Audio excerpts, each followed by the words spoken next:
राष्ट्रवादी काँग्रेस पक्ष आणि राष्ट्रवादी काँग्रेस शरदचंद्र पवार पक्ष सध्या राजकीयदृष्ट्या वेगळा असला तरी कौटुंबिकदृष्ट्या मात्र एकच असल्याचं समोर आलंय। याचं उत्तम उदाहरण म्हणजे बारामती विधानसभेची पोटनिवडणूक म्हणता येईल। बारामती पोटनिवडणूक आपण लढवणार नसल्याचं शरद पवारांच्या राष्ट्रवादीनं आधीच जाहीर केलं होतं। ती त्यांनी कायम ठेवलीच, पण त्यानंतर देखील काँग्रेसनं दाखल केलेली उमेदवारी मागे घेण्यासाठी पवारांच्या राष्ट्रवादीनं कसोशीनं प्रयत्न केले।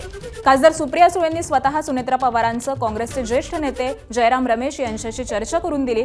त्यानंतर रमेश चेन्निथला, त्याचबरोबर मल्लिकार्जुन खरगे, एवढंच काय तर राहुल गांधी, प्रियंका गांधी यांच्यापर्यंत त्यांनी संपर्क साधला।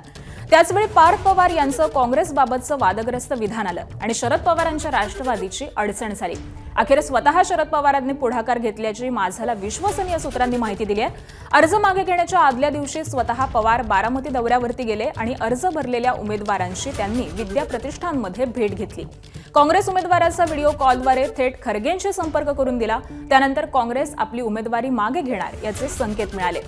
सुनेत्रा पवार यांनी देखील हर्षवर्धन सपकाळांना फोन केला, तर आमदार रोहित पवार सुनेत्रांसाठी मैदानामध्ये उतरले। त्यांनी देखील हर्षवर्धन सपकाळ यांची भेट घेत चेन्निथलांशी संपर्क साधला। अखेर पुन्हा शरद पवार खरगेंची फोनवर चर्चा झाली आणि काँग्रेसचा माघारीचा निर्णय झाला।